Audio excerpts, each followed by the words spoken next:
1, 2. Just turn it away, Tom. Touch. 1, 2. That's better, yeah. Right, once again, good afternoon, everybody. Welcome to our launch of the foundation. Nice to see so many people here supporting Bradford Park Avenue and the way things are going. First of all, I'd just like to give you a few things. We've no fire, what do you call them? The gents and toilet for if you can't walk, or like me, you can't move. So that's where the other toilet is at the end. So as I say, welcome everybody. Just a quick, I'm not going to be going long because I don't want it to go on too long with me. There's a lot of other people involved.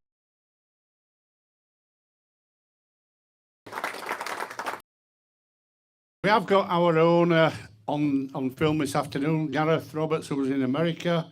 He'll be watching on the screens. So hopefully he'll be impressed with what we're doing, and he goes very well. So as I say, I'm not going to say a lot.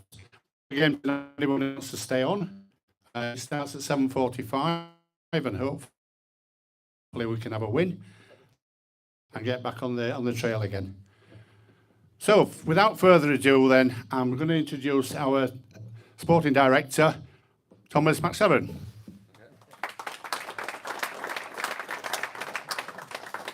Okay, thanks, Pete, and obviously thanks for everybody for turning up today. It's great to see such a fantastic turnout. Some new faces, which is superb, and also some faces that are very familiar with us, because we're very big on building relationships at this club, and we're very open to new relationships, partnerships, and also to really value the work that everybody does here on a day-to-day basis. Picture of why we're here today. From my perspective, I've done over the last few years to get us to this point. We're now in a position where we're ready as a football club with the people and the environment and the culture that we have to really get things moving. Matt's introduction to the club is something that we've discussed for quite some time. It's one of the sort of key areas and key roles in the football club is within the community. It's extremely important for us as a club to try and build the relationships, the support base, and everything else that goes along with that. So this role is extremely important to us, and I'm delighted to welcome Matt to the stage.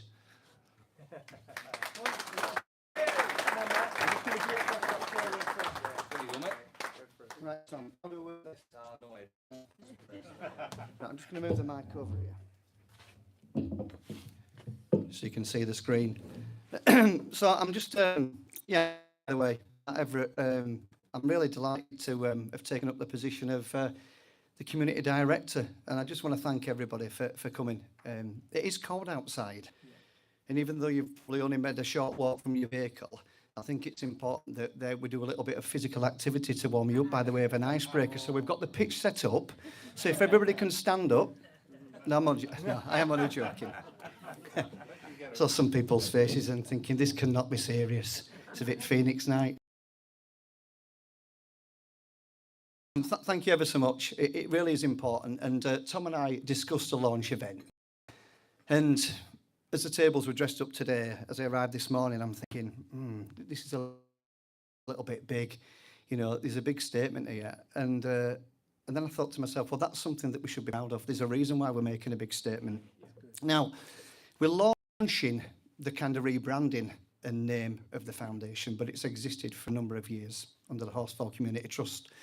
And what I want to do there is just recognise that, you know, there's been some great work that's already been done before I arrived, so I can't take all the credit for that. I think my job is, in real simple terms, just to sort of add a little bit of value and try and make things a little bit better. So, hold on a minute, we'll just go back. And before I talk about our mission and strategy and then introduce our guest speakers, my draw here today is not just to talk about the foundation and the launch, but it's built around a set of values, my own personal values, and the values of the club that have drawn me here. So I just want to talk a little bit about a section there under community, because it's in my title, and it's about everything that we're building our work around. So Gareth is the owner of Bradford Park Avenue Football Club. And I understand that Gareth from overseas in Texas is watching right now. And I just want to recognise something that I found out about Gareth a couple of years ago, which has kind of partly contributed towards me coming here today. So many years ago, and I may get some of the figures wrong and numbers wrong, but I'll do my best. He was taking part in an under-7 sports day or football-type sports day event when, unfortunately, his dad was here to support him, which is a really positive thing, but tragedy struck and his dad collapsed due to ill health, had a heart attack in the stand and passed. Again, excuse me if some of the finer details not correct, but what I'm trying to illustrate is that Gareth was then felt very supported by the community, his local community in Holmwood, Buttershaw area. And in the wider context, the club itself. Wow. So there's the reason behind a very wealthy man who's then gone on to do amazing things through education, graduated with a master's in geology, and then had opportunities to go in the oil business and set up his own oil company. He's put a lot of money and time back into this club. Tom arrived a couple of years ago, and Tom's done a magnificent job along with the wider team, and that goes for the trustees, everybody within the club. Gary, who stood at the back, who was brought in a couple of years ago, who's involved with multiple programs. And, Gareth's been really, really supportive. I suppose this, today onwards, is about giving a little bit back and, taking a little bit of pressure off Gareth as we mobilise. I'm just going to get the water. A variety of programmes and build around the vision, philosophy and values that we have. So I've only been here a week, put a bit of time in meeting people last week, and I think we've agreed that on from is around accountability and responsibility. It's about a staff, whether it be volunteers, full or part-time, across all areas of the club. I think it's really important that we're humble, and when we get it wrong, we put our hands up. If we've got an idea or somebody else has got an opinion or idea, then we receive those in a safe environment, in an inclusive environment. There's lots of work to be done. And I'm just so excited that, I can kind of see people around who I've had email contact with recently or some phone calls with, but just to have everybody in here, it is fantastic. So, yeah. Moving on to the next slide, but this for me is about not just about the strategy and where we want to go, but without a set of values to work from, then we've not got a platform. Okay, so I don't know if you can see there, I'll just move out of the way. So next I'm just going to talk a little bit about kind of the three strands of the foundation in brief, and just give you some examples of existing programmes and how we've opened dialogue with partners and organisations of where we kind of want to go to address need. A little bit about, we're not going to do that by ourselves. There's a great group of people in here, and there's also people that I'm sure would have attended today but aren't able to due to other commitments.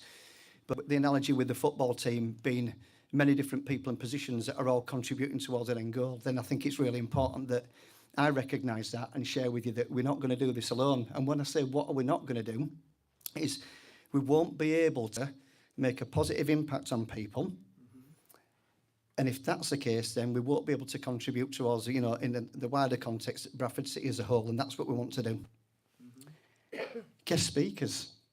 So people that I've worked with before, or the club's worked with before, and new people that are coming in now who have expressed an interest in supporting us with our objectives.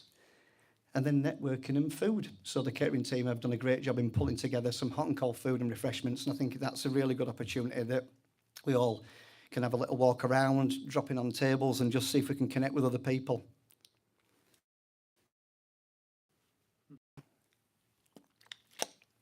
So on this slide, you'll kind of see in the background, it's quite faint and it's like a generic image to illustrate inclusivity, diversity and inclusion.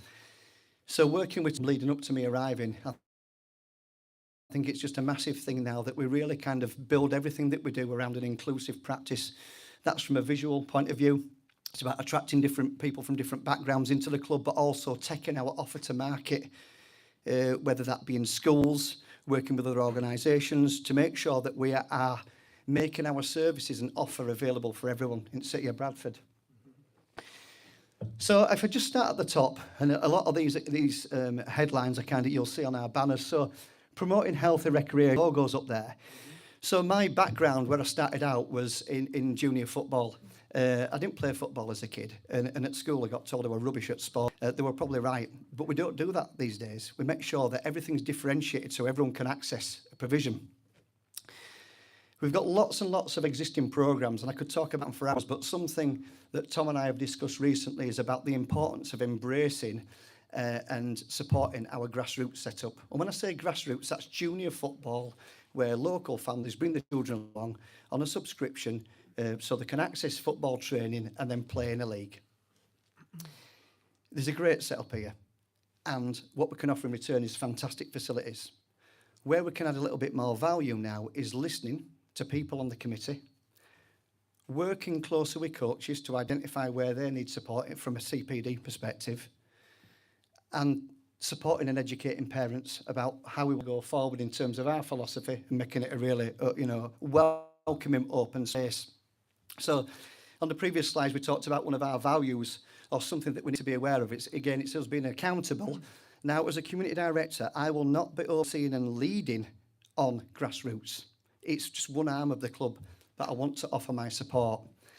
And by me offering my support, I want to open dialogue with the FA. We've got some good representation today, football development side, ED&I, disability and inclusion, where we can come forward collectively and find ways that we can all achieve a common goal, which is basically maintaining what we've got and developing what we've got, which is fantastic. Supporting social welfare. It's about recognising that what the need is. So I'm going to give you an example there. You'll see a Roy of the Rovers and teamwork book, and you're thinking, what's that got to do with this? Well, let me explain. A few years ago, I was introduced to a lady called Anne Silveratney. Anne was introduced by my friend and colleague, Andy. Andy's going to be up in a bit, so he'll talk about himself and etc. He's a great guy. Anne was chair of the steer group from the new Ofsted framework. She's now an independent educational consultant, and I'm really, really kind of pleased and privileged to have her on board. We met with Anne last week, and we've got another meeting in a couple of weeks' time where we're going to do some planning. We're going to go out to schools and invite the schools in on a 2-day conference, both primary and secondary, to ask senior leaders what they want, what the challenges are and what they need, as opposed to us going out with a leaflet saying we can do a really good football club on a lunchtime, but actually that particular school in the south of Bradford may need some support around literacy. So how can we then recruit the right people to go in and support those outcomes? Mm-hmm. The Roy of the Rovers comes about my proposal to align with the Bradford UK City of Culture 2025. Tom Palmer, the children's author, is on holiday today. Tom is the lead on Roy of the Rovers. He's fantastic. He's written many books that covers lots of issues around history and social welfare. Andy is a qualified school teacher and an artist, and we've come together and agreed to pilot a scheme whereby we're going to reach out to every primary school in the city of Bradford and give them the opportunity to pull together a team of 6, and they're going to come down to a given match day and write a match report, but with the whole purpose of writing a really catchy headline that comes on the back of that match report. We want the young people in this stand and their families to represent Bradford. What does Bradford look like visually? Mm-hmm. And then what we're going to do, we're going to invite 10 finalists down to the ground in front of a Dragon's Den style panel, but we'll tailor it to their needs and make sure it's a little bit of fun. And then we are looking to work with the local council, business owners, anyone who's got any ideas of how we can then take those messages and those positive headlines to the centre of Bradford and surrounding areas, but using different languages to illustrate the people that we serve. We're also going to do a huge piece of work within the ground, so we've got some real visuals, and as a conversation I've just had with some members of the FA earlier, it's about, my initial kind of observations are that visually there's a big need here to make it a little bit more attractive for people from all different backgrounds. So that's a lovely piece of work that we're going to be doing. Empowering young people. Wow, this is important because we're talking about the generations. These are our future. So at Leeds, our involved and observed various programs that were really impactful on young people. One in particular is where we engaged with and formed relationships with people who have lived experiences. Those lived experiences can be quite diverse, but people who have got a background and are prepared to share that background in a positive way to send strong messages out to young people. There's some good people in the room today that we've already opened dialogue with, and Pete who sat down here is from West Yorkshire Police. I've done some great work with Pete, and we are now in a position where we're talking about various programmes of how we can then take an offer out to market under the Bradford Park Avenue banner to support young people in making positive choices and deterring them away from crime. It's not a quick fix, but there's some, believe it or not, some really attractive ways of doing that. So, that's, part of our mission, and that's what we're going to deliver under empowering young people, as well as many other projects.